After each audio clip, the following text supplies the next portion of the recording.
사순절 10번째 날입니다. 예수님의 제자와 가족.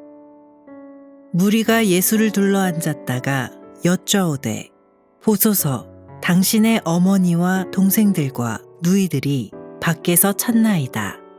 대답하시되 누가 내 어머니이며 동생들이냐 하시고 둘러앉은 자들을 보시며 이르시되 내 어머니와 내 동생들을 보라.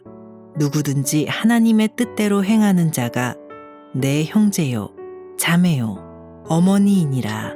마가복음 3장 32절에서 35절. 예수님의 능력에 대한 소문은 이스라엘의 주변국들에 급속히 퍼졌고 그 결과 병 고침을 받기 위한 사람들이 산지 사방에서 구름대같이 몰려들었습니다. 한마디로 국제적인 스타가 되신 겁니다. 하지만 반대로 예수님의 안티, 즉 반대 세력도 늘어났습니다. 예수님이 지금까지 사역하시던 갈릴리 지방의 종교 지도자들 뿐만 아니라 중앙 예루살렘의 종교 지도자들까지도 예수님에 대한 경계심을 드러내기 시작했습니다. 그런데 예수님을 더 힘들게 만든 것은 예수님의 친족들까지 예수님을 정신병자 취급했다는 사실입니다. 친족들은 예수님을 미쳤다고 판단하며 붙잡아 가두려고 예수님을 쫓아다녔습니다. 이처럼 지지 세력과 반대 세력들 사이에 서신 예수님께서 선택하신 길은 바로 사람을 세우는 것이었습니다. 예수님은 두 종류의 사람들을 세우셨는데 바로 제자와 가족이었습니다. 산에 오르사 자기가 원하는 자들을 부르시니 나아온지라. 이에 12를 세우셨으니. 물론 이 12명 예수님을 따르던 무리가 많았지만 예수님은 자신이 공식적으로 책임져야 할 사람을 12명으로 제안하셨습니다. 이처럼 예수님께서 제한적인 제자 양육을 하신 이유는 제자를 키우는 법이 오늘날과 달랐기 때문입니다. 고대 사회의 제자는 스승에게 배운다라는 내용과 방식이 지금과는 달랐습니다. 그들은 자신들의 선생님과 함께 먹고 자며 선생님의 삶 자체를 통째로 배우고 익혔습니다. 즉, 고대 사회의 배움은 단순히 지식과 기술을 전달하는 것이 아니라 선생님의 삶 자체를 본받는 것이었습니다. 선생님을 머리로 배우지 않고 온몸으로 배운 것입니다. 그래서 예수님도 제자들을 세우신 목적을 이렇게 설명합니다. 이는 자기와 함께 있게 하시고 또 보내사 전도도 하며 귀신을 내쫓는 권능도 가지게 하려 하심이러라. 이처럼 제자들의 첫 번째 임무는 바로 예수님과 함께 있는 것이었습니다.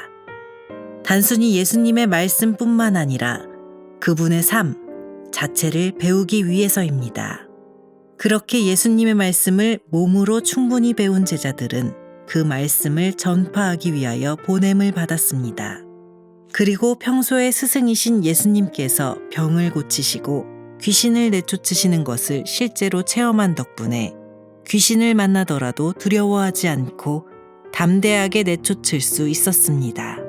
이것이 바로 성경적 제자 양육의 방법입니다. 그러던 어느 날 예수님께서 자신이 귀신 들렸다고 비방하는 예루살렘의 서기관들을 불러서 호되게 야단치셨습니다. 그들을 질타하신 후 돌아오셔서 다시 말씀을 가르치시는 예수님께 한 가지 보고가 들어왔습니다. 보소서, 당신의 어머니와 동생들과 누이들이 밖에서 찾나이다.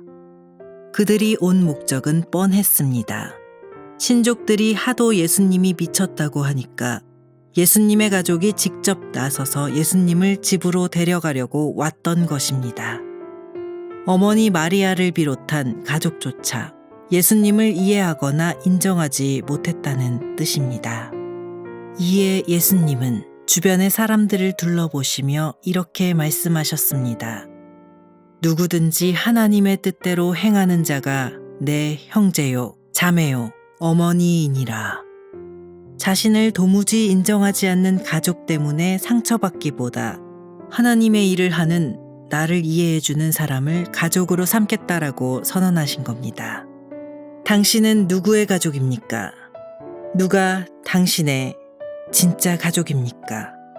우리의 인생에 필요한 가족은 단순히 피를 나눈 가족이 아닙니다. 또 단순히 출신 배경이나 성격, 능력 등이 유사한 사람들도 아닙니다. 우리를 진정으로 이해해주고 격려해줄 가족은 우리와 비전이 같은 사람들입니다. 하나님의 뜻이라는 공통의 비전을 가진 사람들이 바로 우리의 진짜 가족인 겁니다. 예수님과 같은 비전을 품고 하나님의 뜻대로 행하면 우리도 그분과 가족이 될 수 있습니다. 그 마음으로 또 다른 누군가의 가족이 되어줘야 합니다.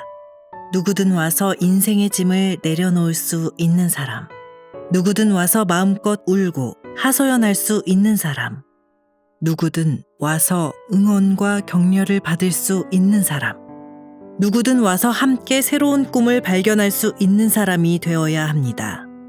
예수님이 찾고 세우시는 진짜 제자와 가족은 그런 사람입니다.